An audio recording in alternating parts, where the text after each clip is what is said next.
ब्राह्मण, आरण्यक तथा उपनिषद।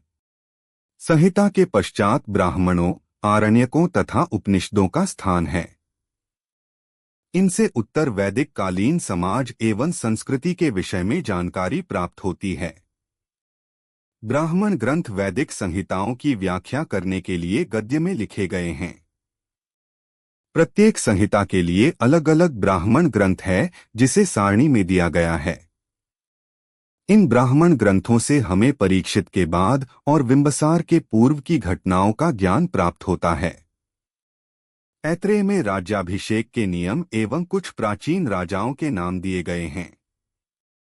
शतपथ में गंधार, शल्य, कैकय, कुरु, पंचाल, कोसल, विदेह आदि राजाओं का उल्लेख मिलता है। वैदिक साहित्य में ऋग्वेद के बाद शतपथ ब्राह्मण का स्थान है। आरण्यक में यज्ञ से जुड़े कर्मकांडों की दार्शनिक और प्रतीकात्मक अभिव्यक्ति है।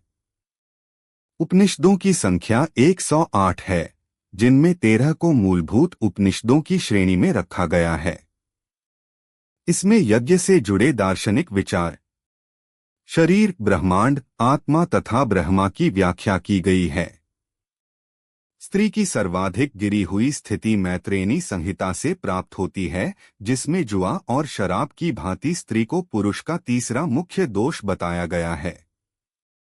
शतपथ ब्राह्मण में स्त्री को पुरुष की अर्धांगिनी कहा गया है। जाबालोपनिषद में चारों आश्रमों का उल्लेख मिलता है। स्मृति ग्रंथों में सबसे प्राचीन एवं प्रामाणिक मनुस्मृति मानी जाती है। यह शुंग काल का मानक ग्रंथ है। नारद स्मृति गुप्त युग के विषय में जानकारी प्रदान करता है। वेदांग एवं सूत्र। वेदों को भली भांति समझने के लिए 6 वेदांगों की रचना हुई। ये हैं शिक्षा, शुद्ध उच्चारण शास्त्र, कल्प, कर्मकांडीय विधि, निरुक्त, शब्दों की व्युत्पत्ति का शास्त्र, व्याकरण, छंद व ज्योतिष। में वैदिक साहित्य को अक्षुण्ण बनाए रखने के लिए सूत्र साहित्य का प्रणयन किया गया है। श्रीत, गृह तथा धर्म सूत्रों के अध्ययन से हमें यज्ञीय विधि विधानों, कर्मकांडों तथा राजनीति, विधि एवं व्यवहार से संबंधित महत्वपूर्ण बातें ज्ञात करते हैं। वकवंदी। प्रमुख सूत्रकारों में गौतम बौद्धायन, आपस्तंभ, वशिष्ठ आदि के नाम है। पुराण। आंध्र सातवाहन सबसे अच्छा क्रमबद्ध विवरण विष्णु पुराण मौर्य वंश पुराणों में मिलता है।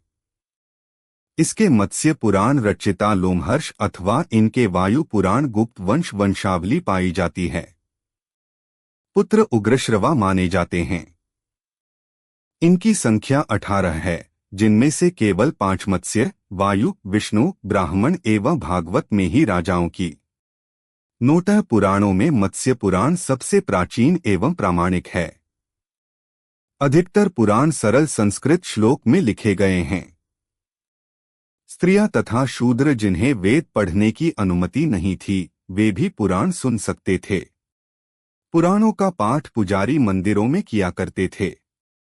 सामाजिक एवं सांस्कृतिक दृष्टि से अग्निपुराण का काफी महत्व है, जिसमें राजतंत्र के साथ साथ कृषि संबंधी विवरण भी दिया गया है।